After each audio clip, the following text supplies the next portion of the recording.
shout out to the lads and everyone who supports the stream.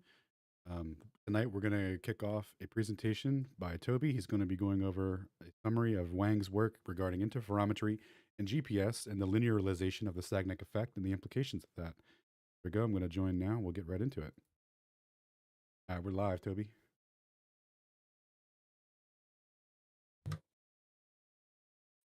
And oh, shoot! You know what? I need just a second. Thought I put the stream key in, but apparently I didn't. So, for everyone tuning in on Alan's channel, bear with me for just a moment, please. And now I am live over on Aether Cosmology. If you are tuning in on Space Audits or Aether Cosmology, thanks for being here. And today we're going to talk about Ruyong Wang, and I would say that he is. People like to write off his generalization of the Sagnac effect in 2004 as if it was an unremarkable experiment and as if he was doing like a parlor trick or something. Some people actually try to give a relativistic explanation for it, and it's not a very satisfying explanation. And they'll do as much as saying it themselves in the papers. They'll say things like, from the perspective of the observer, the effect is not the explanation is difficult. But then they'll show the math with the Lorentz transform. But in any case, this is a lot kind of focuses around that. And if you don't know, Ruyong Wang in 2004 performed an experiment that showed that the velocity of light is relative to its inertial frame, even if it's in a linear vector. So that would mean that when they tried to measure the orbital motion of the Earth in 1887 in the Michelson-Morley experiment, they would have been able to measure that even after Einstein came along and said that that was technically a linear geodesic. From the perspective of relativity, this is a big problem because it would mean that there's really no way around it. The relativistic explanation doesn't work once the Sagnac effect has been linearized, because they have to try and invoke a rotational vector in order to explain it. So in any case, here's a quote from Ruyong Wang. Because there is a preferred frame near the Earth, we can identify two different kinds of motion. The motion relative to the preferred frame is a true motion, and the motion relative to the other reference frames is an apparent motion. Now, this is in contradiction to what Albert Einstein would say. And so let's get into it. Now,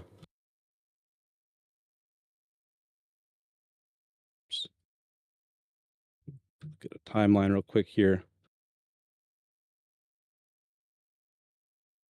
So in 1979, 1980, Ruyong Wang was in China, and he published, "Has the relativity principle and the special theory of relativity been fully verified by experiments?" And he proposed that maybe it hadn't been, and then he said, hey, why don't we take an interferometer up into a satellite, or like the ISS, and we can do an experiment there, and we can test if the inertial frame gets measured there. And that would, potentially verify or potentially falsify relativity. And then somewhere along the line between 1980 and 1998, he came to the United States, moved to University of St. Paul.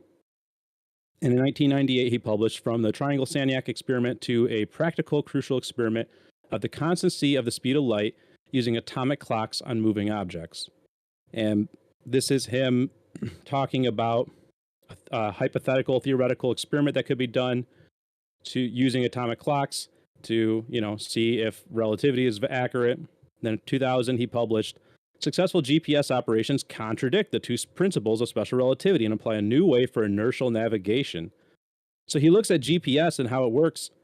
He's talking to people like Ron Hatch and Neil Ashby, or not Neil Ashby, Dean Langley. And he's learning about how GPS works, or he understands it somehow. And he realizes, well, in that case, we could do an experiment to show how linear motion is relative to the relatively measured by the speed of light.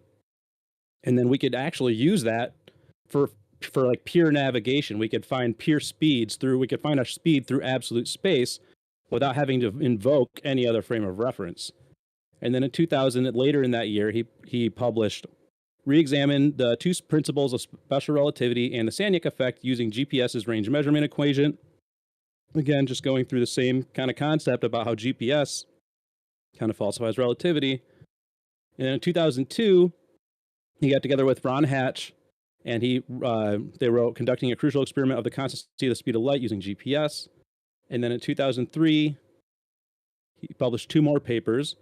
So he had been thinking about what he mentioned in 2000 in this paper, and he published first order fiber optic interferometric experiments for crucial test of light speed constancy. So he's starting to propose the idea of linearizing the Sagnac effect, essentially. And then in 2003, he wrote modified Sagnac experiment for measuring time travel difference between counter-propagating beams in a uniformly moving light. And so that was when he actually got a fiber optic gyro from the Naval Research Laboratory, and he did a few configurations with the fiber optic gyro to show that the linear motion was measured.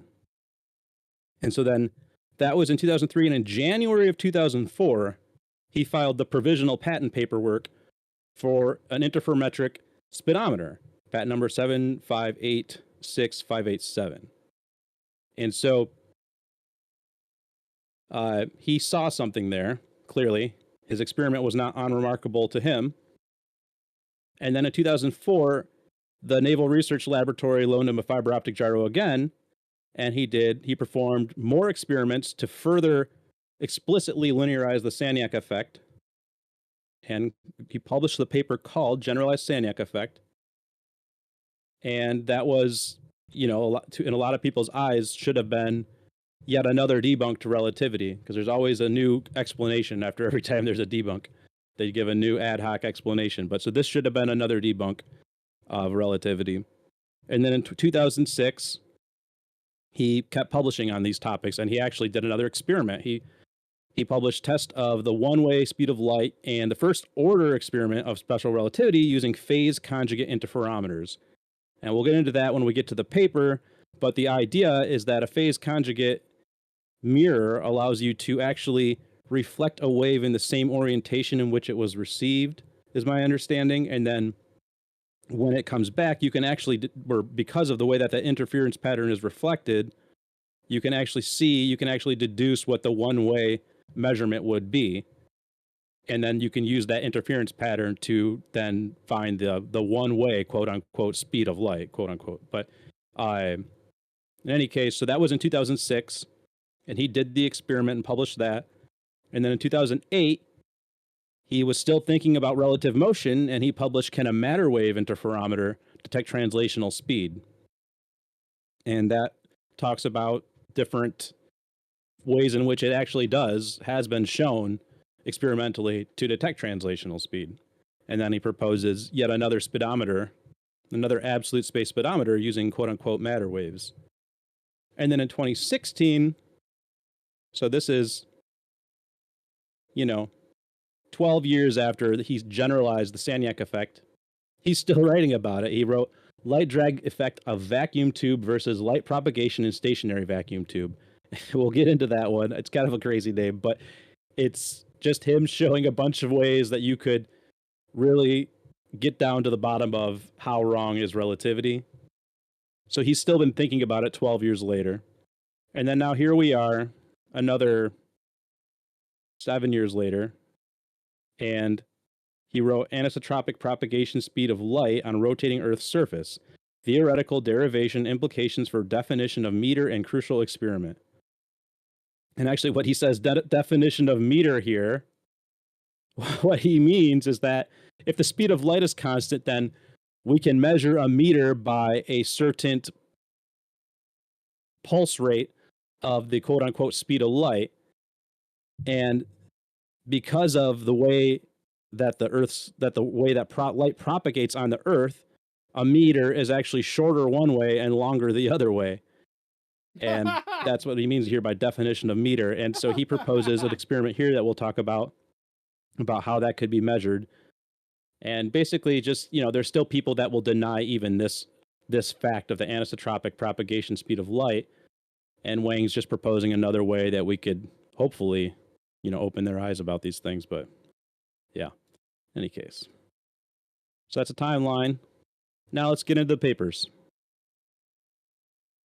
So in 1979, as I mentioned, or 1980, January 1980, I think was the final publication date, he wrote, has the relativity principle and the special theory of relativity been fully verified by experiments? And he wrote that when he was at the Institute of Mechanics in Academia Sinica in Beijing. And he talks about a suggested new Michelson-Morley experiment in Spacelab. When analyzing the existing experiments used to verify special relativity, it can be seen that they all bear the following common feature. They were carried out at laboratories which are stationary with respect to the Earth, such as Fizeau's experiment, Michelson-Morley's experiment.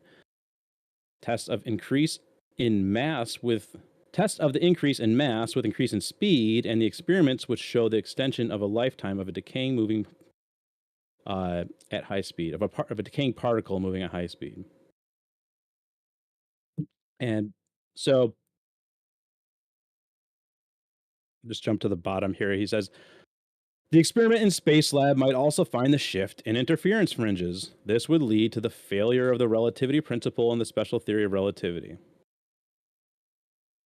And he's also said, so I will read this actually. There's no reason to conclude a priori that the experimental results in another inertial system will certainly confirm the relativity principle, since up to now, no such experiment has been performed. So he was thinking about this back when he was in China in 1979, 1980. And then at some point, he came over to America. And like I said, he went to St. Paul, Minnesota. And in 1998, or St. Cloud, it's St. Cloud State University. Correction there. That's in St. Cloud, Minnesota. But he published from the triangle Sagnac experiment to a practical crucial experiment of the constancy of the speed of light using atomic clocks on moving objects. According to the triangle Sagnac experiment, objects that are between point A and point B that are moving in circular motion, the travel times for light or radio signals from A to B and from B to A are different. The difference, lambda t, i.e. the Sagnac effect, and then let's skip down to my highlights, I won't read the whole thing. The Sagnac effect exists whether the radius of the circle is small as only a few centimeters in fiber optic gyroscopes or as big as 20,000 kilometers, example given in GPS. So he's saying whether you're on the quote-unquote rotating Earth or whether you're in a small circle like when Georges Sagnac did the experiment in 1912, that you're going to get a relative Sagnac effect. And if we mount an atomic clock and a signal transmitter and receiver on each of two moving objects at the same speed in a circular motion, we will find such a time difference. And we'll get into that. But he essentially talks about airplanes and helicopters doing this along with the assistance of stationary satellites that would send and receive signals to these crafts. But we'll get to that in a little bit. And then he says, easy to detect with current technology, verification of the Sagnac corrections in GPS. So it can be used as a verification of the Sagnac corrections in GPS. And a theoretical problem arises when these two objects change their paths to a straight line. Would the time difference still exist? Then it contradicts the principle of the constancy of the speed of light. Or does the time difference jump to zero? The result of the experiment will be of great interest. So essentially, in this paper, he goes on to suggest two different experiments. He says we could have two airplanes with atomic clocks, a transmitter and receiver on each. Both planes fly in a circle, and the Sagnac effect is measured, and then both planes fly straight. Will the Sagnac effect still be measured? And then he wants to use two helicopters with atomic clocks. You'll have a transmitter and receiver on each. Both helicopters will hover above the Earth, and Earth rotation will be measured. Then both helicopters will fly forward. Then both helicopters will fly backward. And then you can look at the speed of light differential between those two directions, and you can know that those helicopters only moved in linear motions, and then that, you could derive potentially some conclusions about, it would theoretically contradict the principle of relativity. And this is from the paper, either the time difference still exists or the difference disappears. The speeds of light are different in different directions, therefore it would so if the former happens, the speed of light are different in different directions, therefore it will contradict the principle of the constancy of the speed of light. And it would reveal whether or not the speed of light is constant in a reference frame moving translationally relative to the Earth. And because of the practical and theoretical significance and its relatively easy implementation, we hope the proposal will become a reality in the near future. Hey, do you guys think it became a reality in the near future? It didn't. So, successful GPS operations contradict the two principles of special relativity and imply a new way for inertial navigation. That he wrote this one in 2000, and that was when he was in St. Cloud, and he proposes a practical and crucial experiment. Does someone chime in? Oh. All right. So, anyways, a practical and crucial experiment in which. What's up? Oh, gotcha.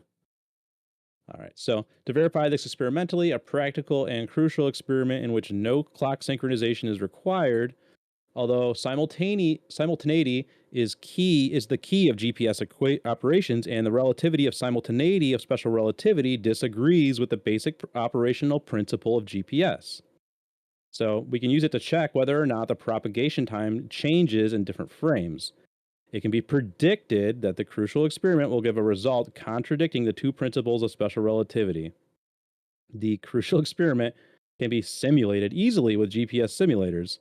And then he says, furthermore, the falsification of the two principles of special relativity and the calculations based on the GPS equation illustrate a new way for inertial navigation, measuring speed directly. So this is when he has his light bulb moment in this paper. While he's writing about GPS and how GPS contradicts special relativity, he realizes, like, well, we could make a prototype of a speedometer based on this. We could do an experiment, and then we could use that to make a speedometer. So he gives his crucial experiment right here.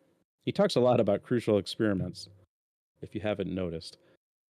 So he says, in the books about special relativity, the most commonly cited example about the relativity of simultaneity is the example about the railway platform and the moving train. It says that two events, example given, the two strokes of lightning A and B, which are simultaneous with reference to the platform, are not simultaneous with respect to the moving train, and vice versa. But now GPS receivers have been utilized extensively on railway platforms and moving trains, and lightning at two different places, A and B, conceptually is the same as the emissions of GPS signals from the two satellites or two DGPS stations. Both the GPS receiver on the railway platform and the GPS receiver in the moving train would both acknowledge the two events, the emissions of the signal, to be simultaneous. Without this basic acknowledgement, the GPS receivers cannot function at all. And then he has basically it's like the train platform, but with GPS receivers. And then he has his new idea for inertial navigation. Measuring speed directly. It is well known that inertial navigation utilizes an accelerometer for linear acceleration and a gyroscope for rotation. Linear speed is determined by integrating the accelerometer output and cannot be measured directly. But from the calculations given before, we understand the principle of relativity could not be true. It also tells us that it is possible to distinguish one inertial frame from another inertial frame.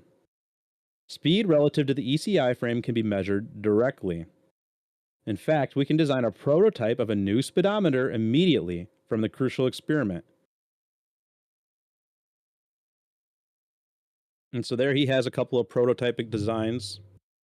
He's got this version with the atomic clocks, and then this version, which would be an improved version because you would get more precision. And actually, when he actually made the patent, we'll get to that, it ended up looking a bit different than these.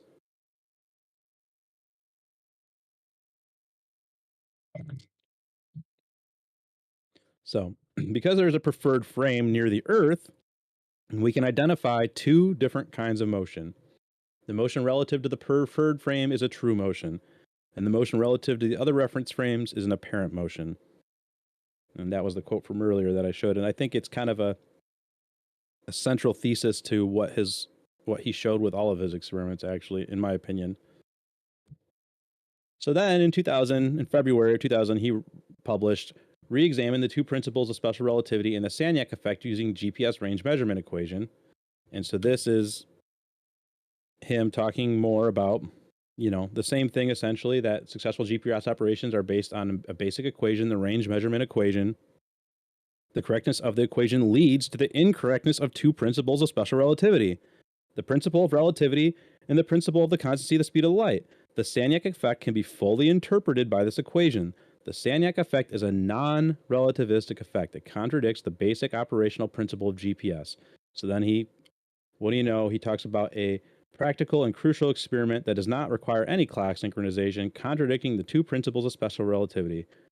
And we will re-examine and reconstruct special relativity starting from its foundations, or we should construct the experiment, the crucial experiment. So he talks about, compared with a stationary receiver in Earth-centered inertial frame, a receiver moving relative to ECI will receive the signal from the source at a different time. The Sagnac correction is a correction added in the calculation when we use the range measurement equation. In fact, if we use the range measurement equation in its original meaning, i.e., range being the distance in the Earth-centered inertial frame between the source at the transmission time and the receiver at the reception time, no correction is needed. The Sagnac effect is included automatically. So there is no Sagnac correction that you have to do with range measurement equations because it's just inherent in the equation itself. Like, that's literally how it works. It looks at how long it took to get to that destination, or it looks at the time differential there. And so then that is, although there is a Sagnac effect, there's no need for a Sagnac correction because it's in the equation. But then there's also times where a Sagnac correction must be added in order to compensate for the difference caused if you were to use a different reference frame or a different coordinate system that wasn't adopted into the ECI, essentially. And so then he has a diagram showing this here. I'm not going to go through all the variables of this. But yeah, that's the Sagnac correction in the ECEF. So this is if you don't go into ECI and do the range measurement equation, this is doing the Sagnac correction on the other coordinate system. So we should add that the Sagnac correction, if we use the range measurement equation in a coordinate frame that is moving relative to ECI, or so we should add the Sagnac correction if we use the range measurement equation in a coordinate system that is moving relative to ECI. So if it's not in ECI, you have to do a correction, but at the instant of the transmission. So therefore, the Sagnac effect is not a relativistic effect. Contrarily, it is a non-relativistic effect. So he talks about simplifying the crucial experiment using GPS. When we say the correctness of the range measurement equation leads to the incorrectness of the two principles of special relativity, we mean it not only qualitatively, as we mentioned before, but also quantitatively. The difference between what special relativity predicts and the range measurement equation calculates is an item of VL divided by C for length, or VL divided by C squared for time. GPS has reached unprecedented precision of positioning up to orders of millimeters. Therefore, quantitatively, GPS practices have proved the correctness of the range measurement equation and the incorrectness of the two principles of special relativity. So that was that paper. And now in 2002, he got together with Ron Hatch, and they published Conducting a Crucial Experiment of the Constancy of the Speed of Light Using GPS. And a quick I liked these two biographies that were present in this paper here. Ruyong Wang graduated from Beijing University of Aeronautics and Aerospace. He worked in the Institute of Mechanics, Chinese Academy of Sciences. Currently, he works in St. Cloud State University. He has been interested in special relativity, especially its crucial experiments, for a long time, and published several papers on the topic. Ronald R. Hatch. What's that? No, I said interesting. Ronald R. Hatch received his Bachelor of Science degree in Physics and Math in 1962 from Seattle Pacific University. He worked at Johns Hopkins Applied Physics Lab, Boeing, and Magnavox before working a time as a GPS consultant. In 1994, same year he published Escape from Einstein, he joined Jim Litton, KT Wu, and Jalal Obani in starting what is now Navcom Technology. He has served as a number of roles with the Institute of Navigation, including chair of the Satellite Division. He is currently finishing a one-year term as president of the Institute of Navigation.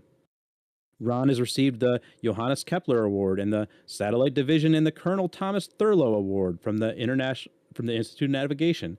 He's also a fellow of the ION. He has been awarded 12 patents, either as inventor or co-inventor. Most of the patents relate to GPS. So I would say the guy might know what he's doing with GPS, not to, appeal to credentials too much, but just for the people that care, there you go. Yeah. When a GPS receiver changes its translational speed relative to the ECI frame, the speed of light measured relative to the receiver changes. Oh, so that's from the abstract. Otherwise, it is not. So the travel time differences obtained as the airplanes fly in opposite directions are compared. If the travel time difference is the same when the velocity of the airplanes is changed, the velocity of light is indeed constant relative to the moving airplanes. Otherwise, it is not. So this is him and Ron Hatch. They're proposing a crucial experiment using airplanes and GPS. The calculation using the GPS range equation and the results of a real-time kinematic differential GPS test have shown that the constancy of the speed of light, quote unquote, relative to moving airplanes is not correct. The change of the time difference could reach about 10 nanoseconds for subsonic airplanes and 30 nanoseconds for supersonic airplanes. A new way to measure vehicle speed relative to the ECI frame is what that could possibly lead us to. The reason some do not believe in the constancy of the speed of light relative to a moving observer is, in fact, that there are experimental facts which indicate there are experimental facts which indicate otherwise, that the speed of light relative to a moving observer is not constant. However, the assertions that the speed of light is constant in just one inertial frame, the ECI frame, really is not what the constancy of light means, because the ECI frame is just part of the range measurement equation, essentially. And so when you have to, when you take into consideration the vectors that are taken, it's already taken into account when you bring things into the ECI frame, essentially, with GPS. Yeah, that's awesome. So do we have a principle of the constancy of the speed of sound, because the constant speed of sound, A, appearing in the propagation delay equation? So in this, what he's talking about, he's trying to explain the lack of logic of our assertion about the constancy of the speed of light, or the constancy of C. That would be the speed of light, quote unquote. But the speed of sound is denoted as A. And A does the exact same thing as C in regards to being relative to the speed of its inertial frame. And actually, that might be one of the best ways to explain this to somebody, is that if you know how sonar works, and the fact that you would, I guess you don't really, when you first think of sonar, you don't really think about relative speed. So maybe that's not the best example, but you would always have to take into account your relative speed of your submarine or whatever. If you were sending out sound waves in water, the speed of sound doesn't move slower or fast, or doesn't always move the same speed. Maybe the best example would be a siren driving by you on the highway. There's an ambulance, and then you don't hear it constantly the same speed, you don't hear it at the exact same way the whole time it goes by you. You hear it relative to that car flying by you, and you hear it get louder and then quieter, and you hear actually a little bit of a phase shift as it comes and goes. But we don't have a constancy of the speed of sound, and C does the same thing. So that's what they're getting at here. In fact, when we judge whether the speed of sound is or is not independent of the motion of the observer, the speed of sound is measured in the frame of the observer, not in the frame of the air. From the physics textbook, we can find these. The fact that the speed of light is independent of the motion of the source is not at all troublesome, but it is also independent of the motion of the detector, i.e. but is it also independent of the motion of the detector, i.e. the observer? Certainly, the speed of sound is not. If the detector rushes toward the source, moving with respect to the air, the measured speed of sound increases. So, yeah. And then he has some images here demonstrating this. So this is speed of sound, and then it's got cut off, but this says the speed of GPS propagation, essentially. So it's the same thing. It's relative to the velocity of its movement. However, measured in the frame of the observer and the moving ship, the traveling distance of the sound wave is still the distance between the bow and stern. Oh, so just going back to the start, my bad. So he's talking specifically about sound, and this is the boat example. I kind of glazed over that, my bad. He's talking specifically about the speed of sound on a boat in this situation. But then he's talking about how you'd have the exact same effect with GPS. Hence, we never have a principle of constancy of the speed of sound. Contrarily, we say the speed of sound is not independent of the motion of the observer. Let me take a quick drink of water if you all don't mind. All right. However, for an observer within the system, the distance between the bow and stir is constant. Thus, measured by this observer, the speed of light is not constant. The speed of light is not independent of the motion of the observer relative to the ECI frame. This is what GPS tells us. And so this is still them talking about GPS. The speed of light measured in the ECI frame is always C, whether the receiver is moving relative to the ECI frame or not. When a GPS receiver changes its translational speed relative to the ECI frame, light does not change its speed relative to the ECI frame. Therefore, the speed of light relative to the receiver moving with respect to the ECI frame changes. And he talks about the Sagnac effect. And I'm not going to read all this. I'll just read the bottom here because it's kind of crucial. Just to go back, they say we can measure the rotation of the Earth using Michelson-Gill-Pearson, and that's because it's a rotational vector. And they say that that's also what they measure with the fiber optic gyroscope and with the ring laser gyro. But, what these GPS range measurement equations seem to be indicating is that these are like linear vectors, and they would have to claim that that's part of the rotational vector, but that's just unintuitive for a reason, because it's not the natural line of logic that really should be followed, because it is literally a linear vector. But since rotation is not relative, the Sagnac effect can be due to non-isotropic light speed and still be consistent with special relativity. The effect of the movement of the receiver during the transit time of a GPS signal is referred to in GPS system as a one-way Sagnac effect. So there he is, saying it plain and simple. Kind of like I was trying to get explained, but of course he can explain it better than me. And so Ives claimed in 1938 that the effect is not due to rotation and proposed an experiment in which the light followed a hexagonal path. Ives claimed that the detector could be moved linearly along one side of the hexagonal path and the effect would still be present. Recently, Wang has proposed some first-order interferometric measurements, and their results will show that the Sagnac effect exists not only in circular motion, but also in translation of motion. And then they talk about a crucial experiment. Another crucial experiment. So they are talking about, I'm not going to read through all of this here, but essentially they talk about using GPS receivers and GPS transmitters and GPS receivers, and then they put them on these helicopters, and then after that they want to do it on airplanes as well. And I like this illustration is, I think, one of the best here. So they're talking essentially after they boil it all down and they go through all the caveats of how relativity would try to weasel their way out of it. This is the diagram they came up with the crucial experiment, the simplified version. So you have these two airplanes. They both have a receiver and a transmitter. And then you have these two GPS crafts out here. And they're both sending signals to both of the aircrafts. And then both of the aircrafts are going to fly one way. And then they're both going to turn around and fly the other way. And then comparing if there's a Sagnac effect on both airplanes going both directions, you can then deduce whether or not there was a purely linear vector measured there going both ways, one way or the other, especially because you can do the differential of the one way versus the other, and you would have the signal from both GPS going to both craft or both airplanes in both directions. So it would be a very definitive experiment.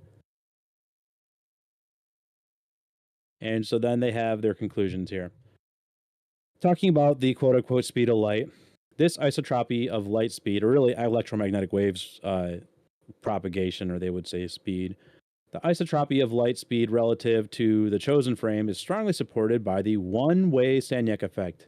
It is clear from the GPS range equation that the motion of the observer during the signal transit time implies the speed of light relative to a moving observer is not isotropic and clearly differs from c due to the receiver motion. This is also evidenced by the JPL space probe equations described by Moyer. The Sagnac effect is caused by any motion of the observer or receiver relative to the chosen inertial frame. Virtually all the measurement error sources are canceled by the multiple differencing involved in the experiment. So this means that the proposed crucial experiment should be capable of easily resolving the fundamental question. Is the speed of light constant relative to the receiver, or is it constant relative to the chosen inertial frame? And so now, in 2003, he's going to talk about first-order fiber interferometric experiments for a crucial test of light speed constancy. And he talks about the translational motion so he's talking about the Michelson-Morley experiment, the Sagnac experiment, and from what they learned there, he says, the design of interferometric experiment is that it's not only sensitive to linear motion, but also first order and speed. So in order to address this experimentally, it needs two features. It needs to have optical paths and uniform translational motion, and it needs to have paths for light to return without cancellation of possible effects. So he talks about a conveyor-like arrangement and a shearing parallelogram arrangement. Translational motion in these arrangements will lead to an increase in the optical path length and an increase in the travel distance or travel difference, a result falsifying the principle of the light speed constancy. And in my opinion, I would say showing that essentially there would have to be, the implication would be that there would have to be some kind of an ether, or you don't have to call it ether if you don't want, but that's what it is. So this is Sagnac in a rotational vector. This is the kind of the initial Sagnac experiment, or at least conceptually a demonstration of it. And then he talks about kind of cutting that in half, putting some linear segments in, and then also doing this with a parallelogram where you would just move this part. There's just two different experiments here. And two arrangements for the first order experiment, a conveyor-like arrangement and a shearing parallelogram. And so here's an image. So this is a typical fiber optic gyro here, right? You would go in through the fiber optic cable and you come back and get your interference pattern here. But they talk about, his idea is that we can take that and turn it into a fiber optic conveyor. Now, so you think about it here, Wang has been publishing paper after paper after paper about GPS, and he's screaming about light speed constancy or lack thereof. And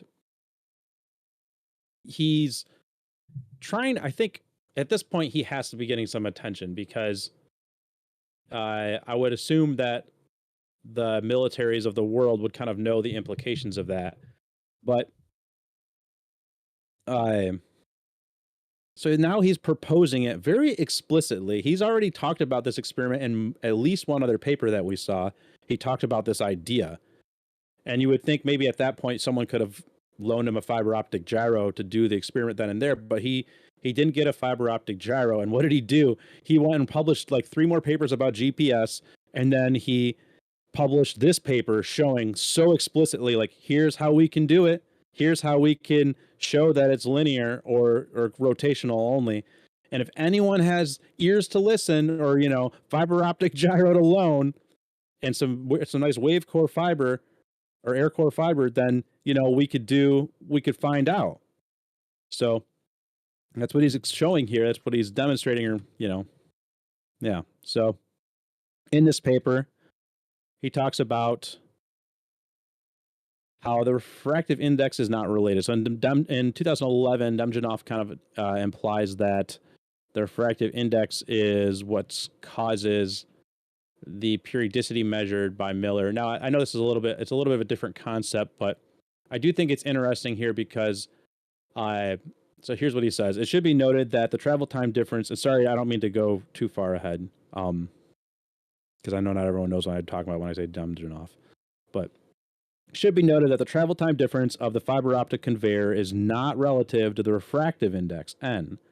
This means that if the experiment were conducted in vacuum, n equals 1, the same result would be expected. Furthermore, the experiment can be conducted with fibers having different refractive indices. If the results delta T2 equals delta T1 or delta T2 is not equal to delta T1 are the same for all fibers, then they should be the same for vacuum also. So we could use the math to find out whether or not the refractive index is what's causing, what they would have to, they try to wrap up the classical effects in that somehow with some of the explanations, essentially. Not just Demjanov, other people do that as well. But so this is the conclusion of that paper. Lorentz contraction, a second order effect, is not a factor in these experiments. All the technologies utilized in the experiments could be the same as those used in the fiber optic gyro. And then he says at the bottom, a result falsifying the principle of the light speed constancy, or that was what this could give us. So, modified Sagnac experiment for measuring the time travel difference between counter-propagating light beams in a uniformly moving fiber. So really, this is an experiment. And honestly, he's going to linearize the Sagnac effect right here in 2003, along with the helps of Yi Zhang, Aping Yao, and Dean Langley. So he says, a fiber optic conveyor has been deployed for investigating the time travel difference between two counter-propagating light beams in uniformly moving fiber. Our finding is that there's a travel time difference delta t equals 2v delta t divided by c squared in a fiber segment of length delta L moving with the source and detector at speed v. Whether the segment is moving uniformly or circularly. So it doesn't just have to be a purely rotational vector. And so here's one diagram they show of one of the configurations here. And so essentially, you have a conveyor, you have fiber optic cable going this way, and then you have fiber optic cable going this way. So you have two linear motions. You do have a couple of rotational vectors here. And then you have, at the same speed, you have this pushing the fiber optic gyro along with the conveyor. So it's one motion. It goes this way, and this moves with it. And this is where you do your emission and detection, or it emits and detects from here. And what do you know? Here's what they found. The phase shift of light proportional in a moving fiber. The speed of the fiber length is proportional to the phase shift, aka linearized Sagnac effect, aka what happened in 1887, boys. Well, we didn't measure any linear motion, so maybe we're not in motion. Maybe Albert Einstein was wrong. The travel time difference of two counterpropagating light beams in moving fiber is proportional to both the total height and the speed of the fiber, regardless of whether the motion is circular or uniform. The travel time difference is 2v delta L divided by c squared. We thank Robert Moeller of the Naval Research Laboratory for technical assistance in the Naval Research Laboratory for the loan of the fiber optic gyro. So, the Naval Research Laboratory thought it was interesting, caught their attention. And then what do you know? Right after that, so the patent got accepted in 2009, September of 2009, but it was only a few months later that Wang went and filed the provisional patent. Him and Yi Zhang and Aping Yao filed the provisional patent for a speedometer based on interferometry. And here's the patent. A standalone speedometer directly measuring the translational speed of a moving body comprises a source emitting two spaced light beams with interference with which interfere with each other, mirrors or beam splitters changing directions of propagation of light beams, and a detector measuring the phase difference of light beams. Compared with the phase difference when the speedometer is stationary, the detector measures a first-order change of the phase differences, which indicates the motion speed. And here's a image, one of the many illustrations of how this could be deployed. And this is actually a double-sided, it's essentially like a laser chamber that emits a wave in both directions, so you can have the same phase going outwards in both directions. And so it's a speedometer, and it's a method of directly measuring the translational speed of a moving body.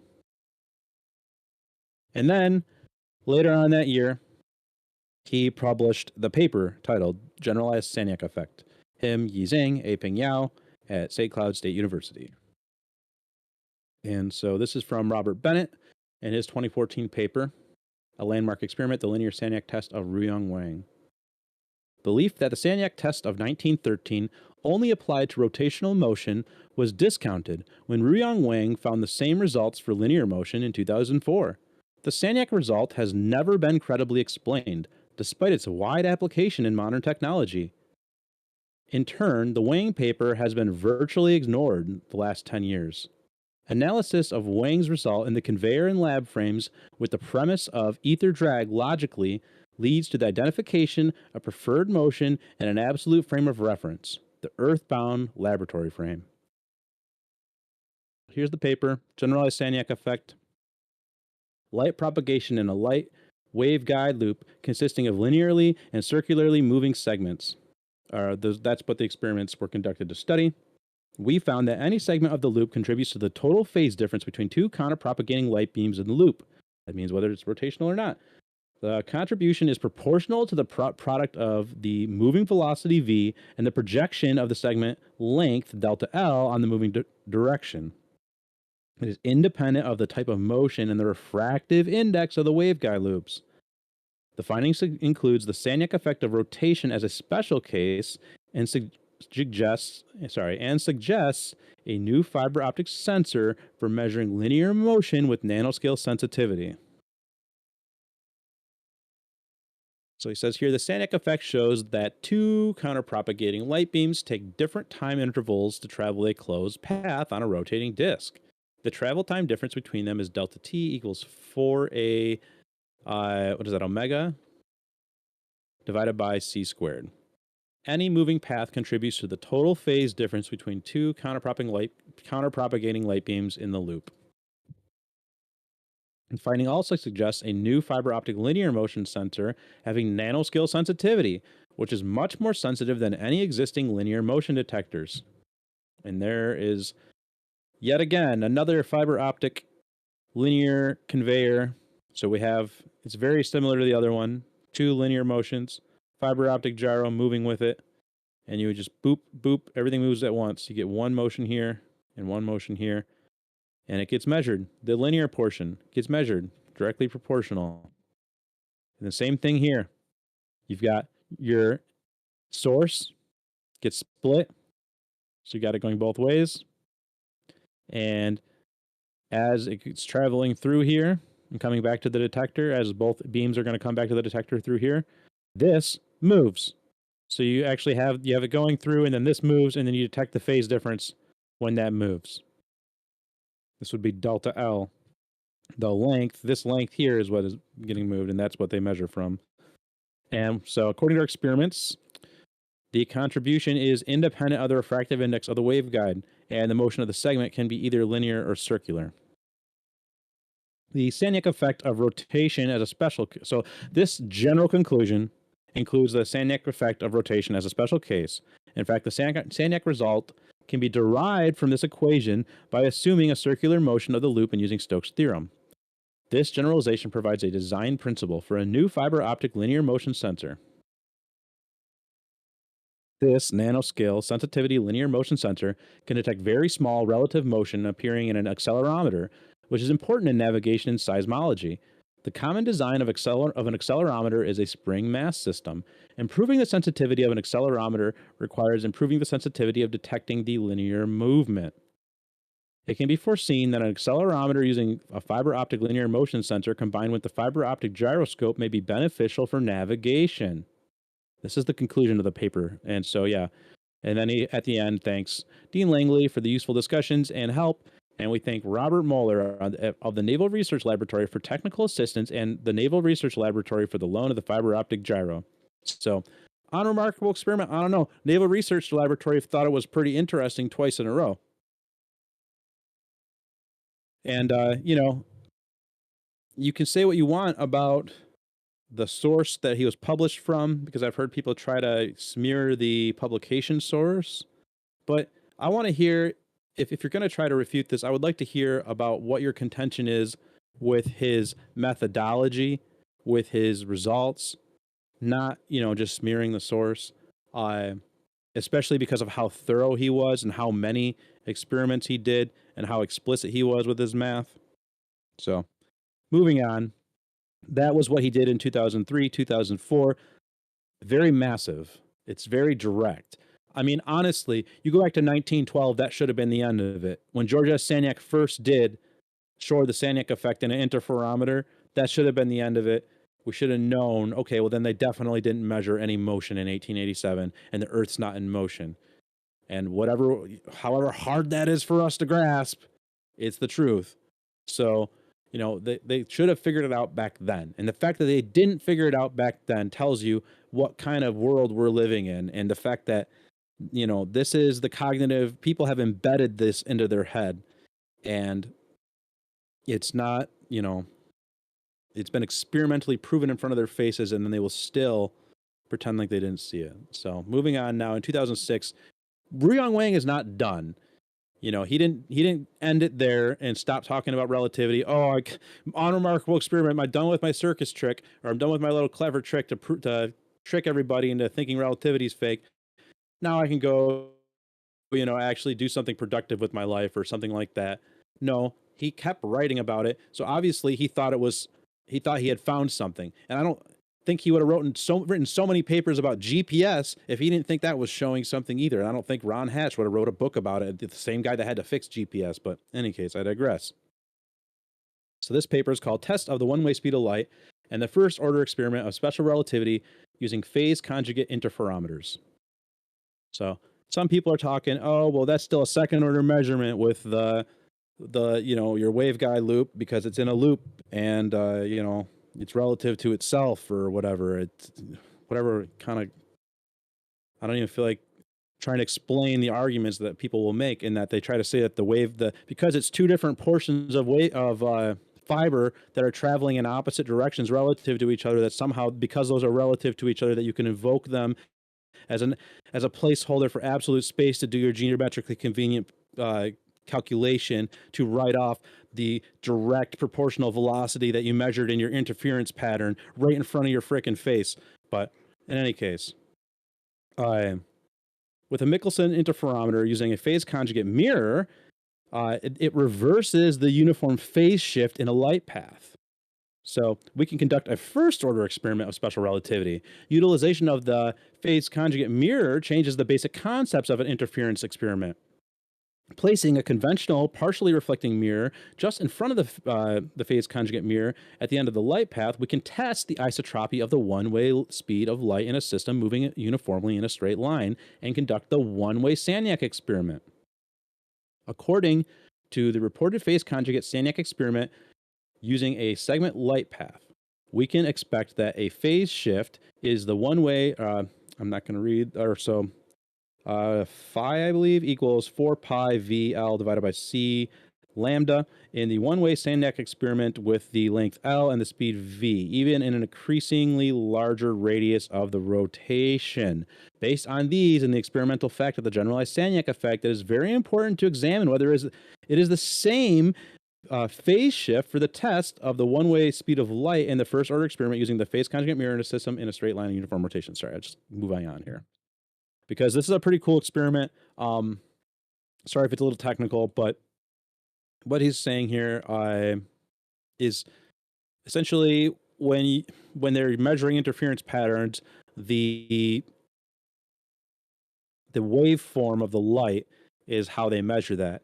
And so when you can use a phase conjugate mirror to reflect the waveform exactly as it was received, it'd be like maybe one way to think of it would be like if you take those there's those like toys for kids that have those a bunch of nails in them. It's like a piece of plexiglass with a bunch of nails in front of it, and you can put it up to your face and it like imprints your face on it. I don't know if anyone knows what I'm talking about, but it's kind of like that. It'd be like it comes down and it hits the phase conjugate mirror, and then it keeps that imprint as it goes back towards where it came from.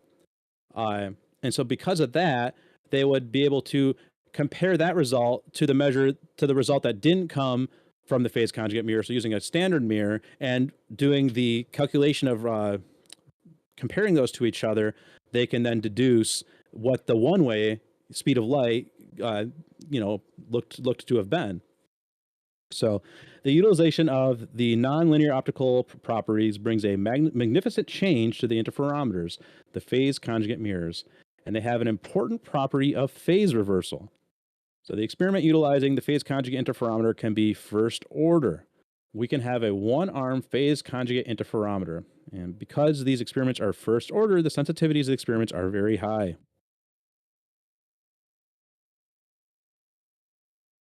The above derivations are based, so let me just go down to my highlight. The two first order terms in the Michelson-Morley experiment no longer cancel each other, but augment each other. Then we will have a first order experiment. Additionally, changing a positive phase shift to a negative phase shift is what some phase conjugate mirrors can do. Therefore, if we conduct an experiment with the phase conjugate Michelson interferometer shown in figure 4, the two first order terms will augment each other, neglecting terms of order higher than the second. So you can just do you can do the calculation to derive the first order, essentially, or it would be a first order measurement. More generally, Lorentz's conclusion that the interference experiments cannot detect the first order experiments is not true for a phase conjugate interferometer because the possibility of the phase reversal is not considered. So Lorentz was wrong because he didn't know about phase conjugate mirrors, essentially, is what Wang is saying here. And so they're talking here, showing the demonstration. You'd have the phase conjugate mirror, you'd have the conventional mirror, and then you would go here, and then you would go here, and then you'd detect the difference at the detector here. And that would allow you to detect the quote unquote one-way difference. And then you could do a rotation or a 180, do it again. So the Sagnac effect is fully verified experimental fact with numerous applications, including highly precise fiber optic gyroscopes that are widely used in navigations. However, the arguments about its implications have never stopped, and it is called an unsolved fundamental problem in physics. And I highlighted that in red for a reason, because people try to pretend like this is easily explainable. Relativity's got it all on lockdown. Don't worry, you can't even have a GPS satellite without relativity, dude. You can't even, the Sagnac effect is proof of relativity, dude. Well, not really. Like physics, it's an unsolved fundamental problem in physics. I would call it unsolvable unless, of course, you want to use some kind of crazy machine learning to derive some kind of backwards compatible framework or something. But yeah, I need just one moment to take a drink of water here.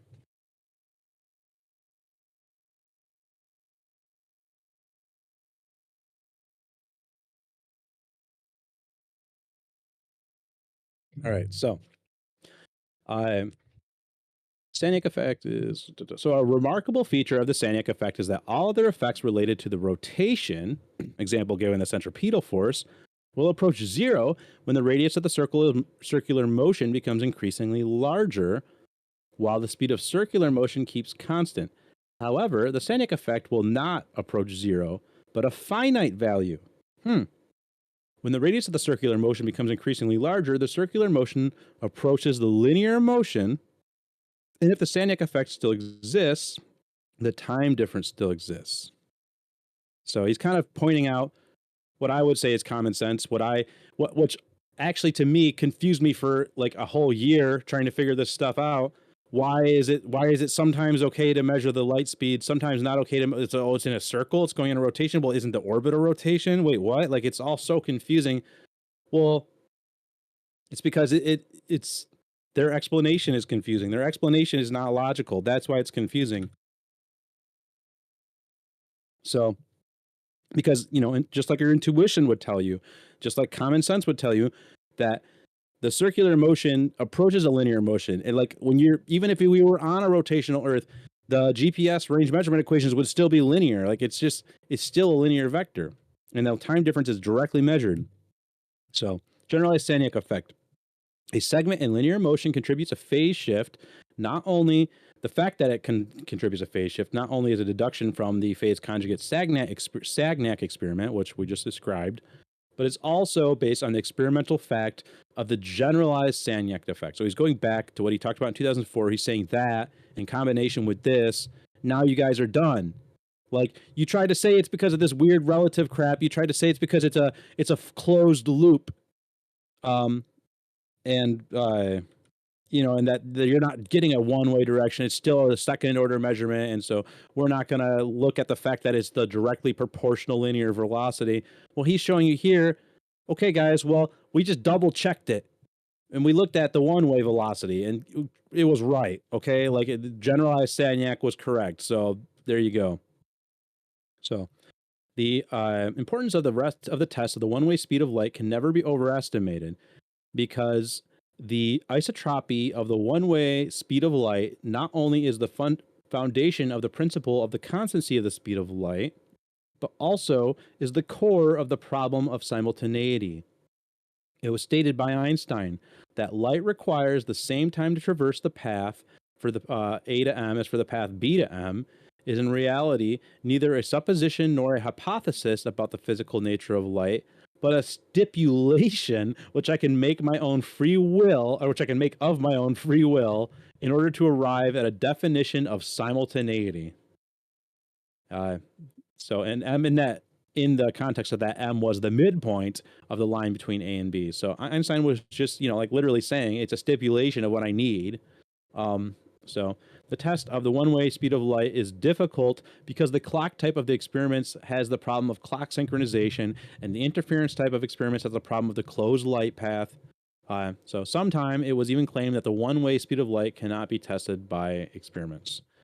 But according to Wang, it's been done with phase conjugate mirrors. But, he's still not done. He's still thinking about it. Now in 2008, he published Can a Matter Wave Interferometer Detect Translational Speed? Same crew, Wang et al., Wang, Yi Zhang, and Aiping Yao.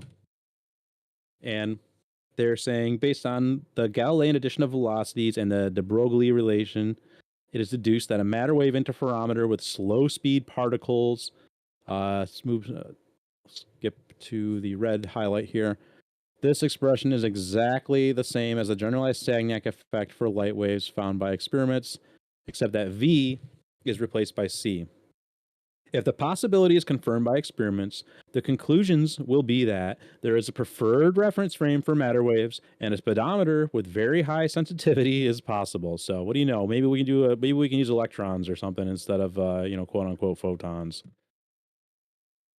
And so he's talking here about, actually, it's been predicted since 1975, and it's been shown in an atom interferometer and an electron interferometer. And essentially, it's the same thing as the light wave interferometer, quote unquote. It's proportionally the same as the Sagnac effect, actually. It would seem that detecting translational speeds using a matter wave interferometer having slow speed particles is impossible because it violates the classical principle of relativity. However, we know that the classical principle of relativity is valid for the phenomena of mechanics, i.e., it is based on the particle-like property of matter. It has not been examined by experiments whether or not the classical principle of relativity is valid for matter waves. So he proposed a couple of experiments, a couple more crucial experiments, although he didn't call them crucial. I guess he feels the crucial part's done at this point. But actually, he's not. He doesn't, because he proposes another crucial one in 2024 that we'll get to in a minute, or 2023. If the fringe shifts are found by the experiment, the conclusion will be that there is a preferred reference frame for matter waves, that old preferred lab frame. So that was that paper. And then in 2016, they him and the crew are actually, so this is him and some people from the Shanghai Jiao Tong University in Zhengzhou, and they published light drag effect of vacuum tube versus light propagation in stationary vacuum tube. And they present a new way to examine the principle of relativity of special relativity. We select a vacuum tube with two glass rods at two ends as the optical media. The light drag effect of the moving vacuum tube with the speed v is a first order effect, which is independent of the length. However, all analyses have shown that the change of the propagation time interval delta r is caused by the motion of the receiver during the light propagation in the vacuum tube. Thus, the contribution of the glass rods is not the contribution of the vacuum, not zero. So our analyses are solid in optics. So he's saying, like, we kind of already know what should happen with this, based on what we've derived from other experiments. The genuine tests of the prediction of the special relativity can be conducted by the experiments with two atomic clocks, or the experiments with fiber optic or with fiber Sagnac interferometers. In this paper, we presented a new way to examine the principle of relativity. The principle of relativity of special relativity states that the laws of physics are the same for all observers in uniform translatory motion, regardless of their different motion statuses. Therefore, the phenomena must be the same in these two cases: a moving vacuum tube with stationary source and receiver, and a stationary vacuum tube with a moving source and receiver. We conducted the analyses based on optics, and therefore this way is solid by analysis. We also indicated the possible experiments. Obviously, these two cases represent two different moving statuses relative to the Earth. The proposed experiments are the first order measurements examining the principle of relativity in two systems.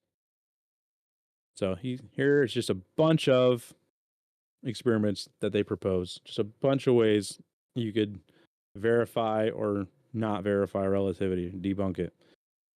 If we have observers 1 on the group of optical media and observer 2 on the receiver, for these two observers in uniform transitory motion, they won't be able to identify the difference between the two cases. So then we have it here with, so we've got glass here, then you've got a vacuum cell, so that way you can do the math to derive the lengths here, and you can find not only the difference between the moving source and receiver versus the moving medium, but also you can find the difference of how much the refractive index is relative to that. And he has different lengths he proposes, different lengths of glass, different lengths of vacuum. Yeah. Here is the atomic clocks being introduced to the situation.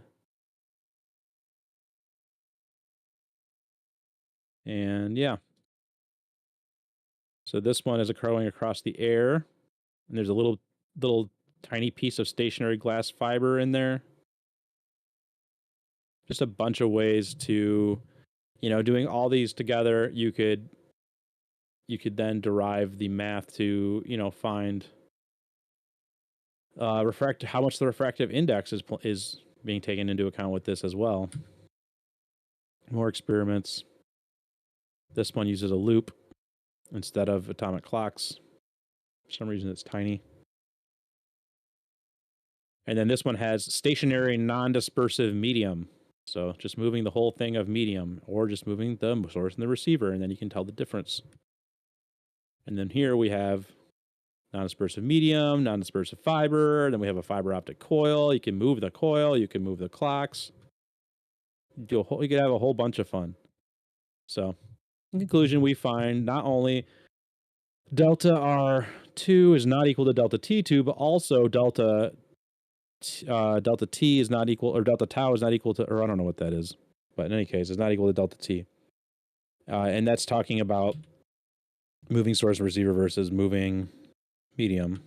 Contrary to what the principle of special relativity predicts, it is clear that the difference between them is that one has a factor n minus 1, and the other has a factor n. To examine whether the factor is n or n minus, this is him talking about the refractive index.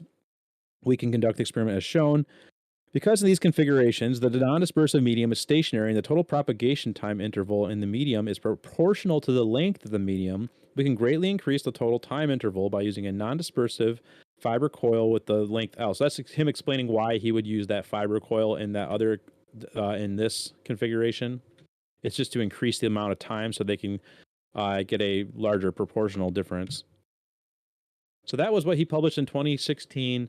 And then in 2023, last year, he just published this one. He published The Anisotropic Propagation Speed of Light on Rotating Earth's Surface, Theoretical Derivation, Implications for Definition of Meter, and Crucial Experiment. And he published this one again with his homies in China, or with just Li Zan in China at the Shanghai Jiao Tong University. And they write, whether the propagation speed of light at the surface of rotating Earth is isotropic or not is both an important theoretical problem and one that has significant implications for scientific practices. The basis that the speed of light is constant, c equals 299792458 meters per second, by applying the GPS range equation, whose correctness has been fully verified by GPS practices, we found that the propagation speed of light on rotating Earth's surface is neither constant nor isotropic. Where that is the local linear velocity of Earth's motion, and d is the unit vector of the light propagation's direction.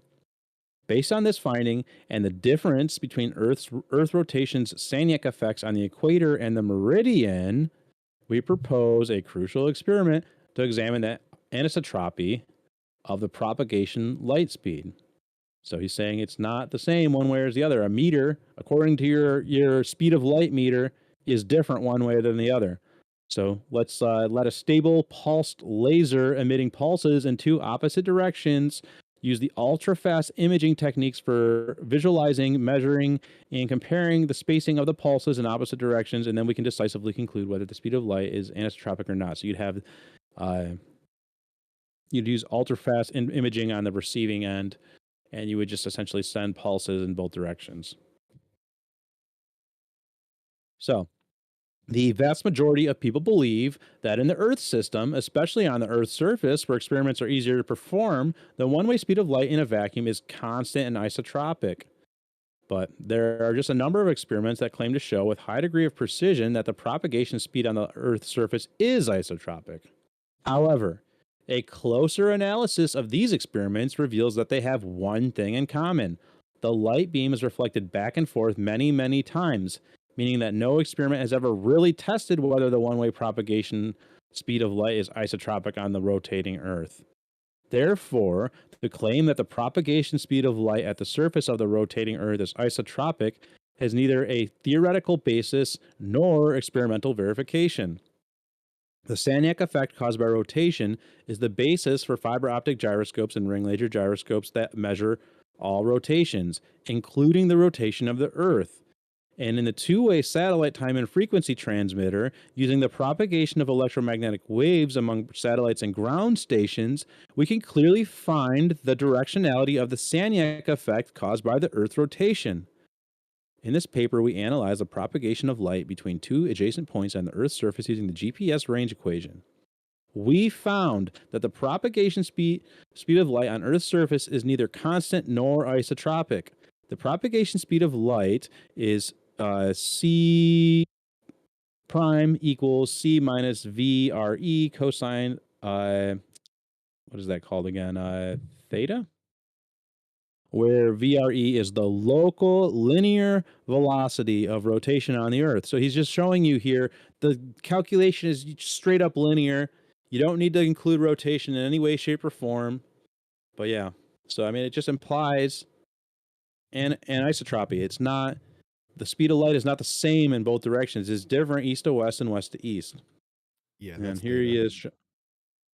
Thank you, sir. So cosine theta. A light wave propagates from A to B, and both A and B are co-moving with the same velocity, VRE. So he's showing how the rotational vector, is how we measure linear vectors on what they call a rotational vector. So let us discuss a very important implication in physics caused by the anisotropy of the propagation speed of light on the Earth's surface. The implications of the anisotropic propagation of speed on the definition of a meter. Length is the first fundamental quantity in physics. It is well known since 1983, the unit of length, a meter, is defined as the length of a path traveled by light in vacuum during a time interval of 1 divided by 299792458 of a second. Obviously, this definition requires that the speed of light in a vacuum be exactly the constant at any time, anywhere, in any direction. However, as we know from the theoretical analysis in the previous section, on the Earth's surface, where we primarily use the definition of a meter, the propagation speed of light is not a constant, and it is anisotropic. This apparently destroys the basis of the definition of a meter, thus making the important fundamental quantity in physics, the length, one that bears the errors. So just because we don't want to be moving in, just because we want to be moving in space and we don't want to be the center of everything, the length of a meter is different one way than the other when when you scale it to the speed of light. Crazy. But let us make the problem more specific. Since a meter is defined that way, we can make a light ruler similar to a tape measure. A pulse laser emits a beam with a pulse period of 1 divided by those many seconds, and an ultra short pulse duration, example given of 0.3 picoseconds. Then the distance of the spatial separation between two pulses is 1 meter, and we call it the light pulse ruler, LPR. And that was all my highlights from that paper. So we've now gone through all 12 of his papers. And so I think it kind of tells a story of somebody that had an inkling about something, started studying it, studied so hard, he came to America and kept studying it. He published about it in China, came to America and published. I mean, to cross the world and challenge relativity is, I would say, quite admirable. And that's what he did. He crossed the world. He came to America and he challenged relativity. And he had an inkling about something. He started looking into GPS. He started reaching out to people. He started, looking into where to research. And he looked under the covers or under the hood of GPS and saw what we've been talking about, that there's a relational proportional velocity of the crafts, and that it's not in line with relativity. It contradicts relativity. And so he started writing about it, and he started thinking about it, and he came up with this speedometer idea, and then he got it patented, and then he showed it again, and then he kept writing about it in other ways in which he could debunk the people that are trying to make up apologetics for what he showed, because people are religiously attached to relativity, and so that's why this guy is a heretic, literally. Like people will talk about Ruyong Wang like he's a heretic. And my hat goes off to him, because he put a lot of obviously he did a lot. And I think it's quite a story. I think the fact that anyone would try and tell you that it was an unremarkable experiment or that he was doing some kind of a parlor trick does not seem to be paying attention to the actual work that he did, because he's quite thorough. And so I will close with another quote from Robert Bennett from the same paper, A Landmark Experiment, the linear Sagnac test of Ruyong Wang. The lab frame is the absolute preferred required frame for applying the laws of motion. The Earth is always dynamically at rest. The primitive substance of ether that fills all space can be forced to move, has flexibility, by mass in motion through it. So, yeah.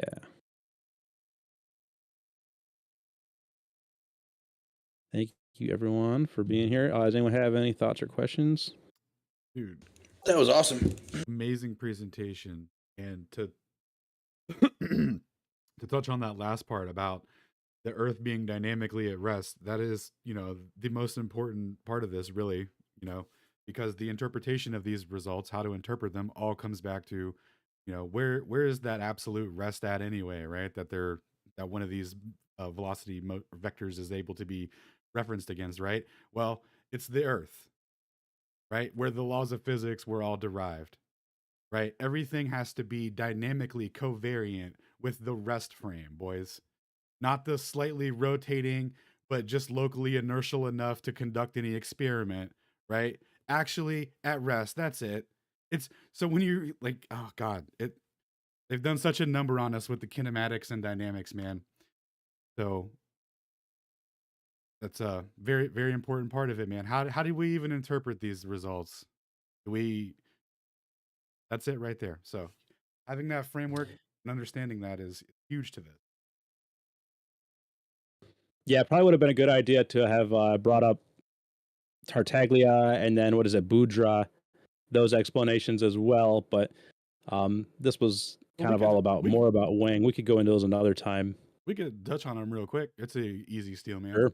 Yeah, so they actually Yes, invoke you're right. absolute space to describe it, which is the what Einstein explicitly says his theory, it doesn't need to do to explain it. So what they do is they invoke a geometrically convenient position. Now, usually when they talk about this with the Earth, they'll say, "Oh, okay, we'll invoke it with respect to the fixed stars." But to do that for a locally rotating Sagnac device would be a bit absurd, right?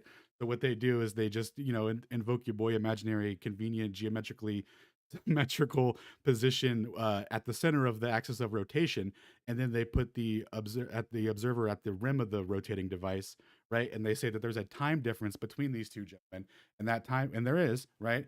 But can that explain a fringe pattern difference that's proportional to the velocity of the rotating device? Well, no, it can't, because if it could, or no, it can't, because the it wouldn't produce a fringe pattern. The speed of light was the same, right? It would recombine and it wouldn't produce a fringe at the other end, right? So they can't actually invoke that to as an explanation for the time difference. The physical fringe pattern, the fact that there's a physical displacement that's measured that gives them the proportional velocity, completely falsifies the notion of, like, well, we can just get the geometrically convenient position with respect to the stars or the center of the rotating thing or whatever we really need to. Nah, sorry, it's not enough. The center of the rotating thing.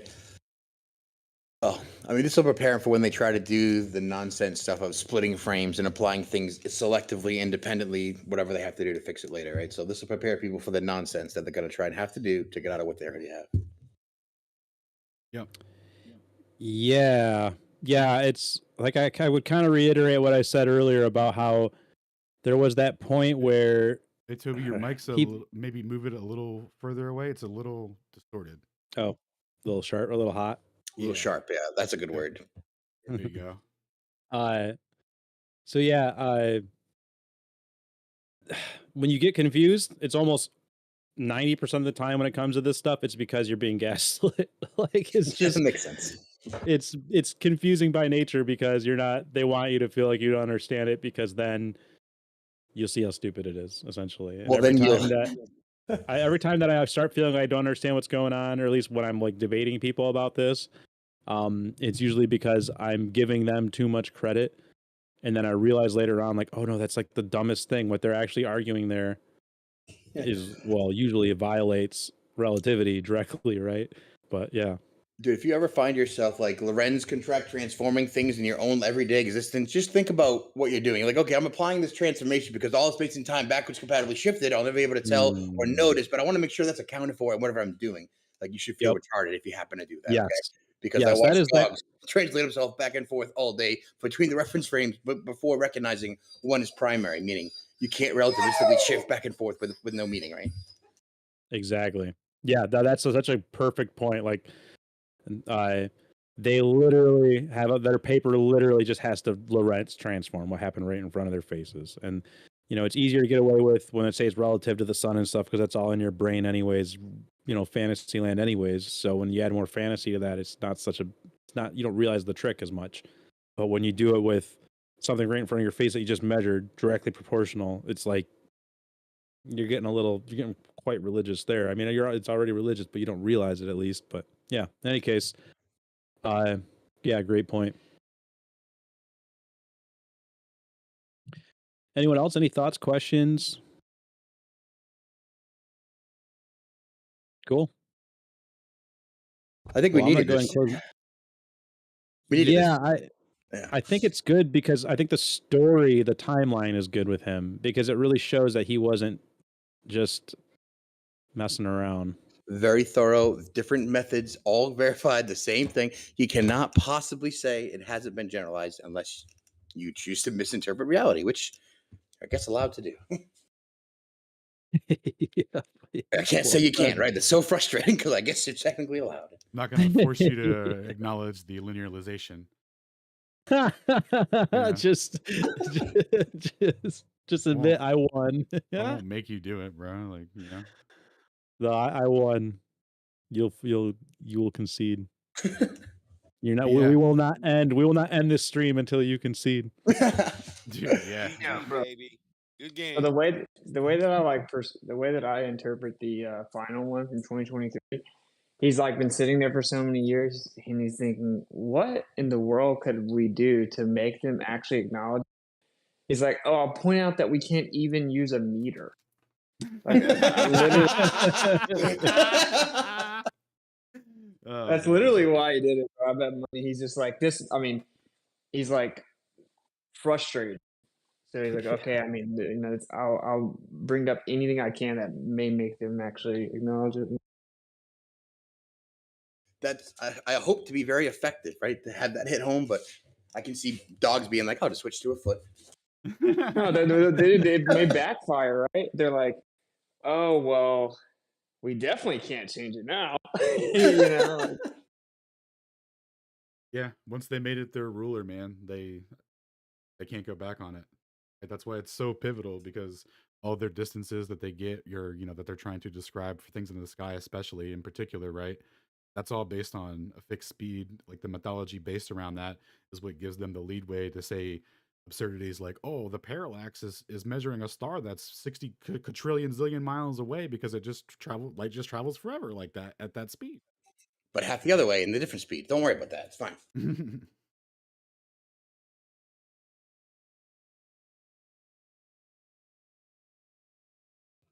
Thorough dunking. Cool. Yeah.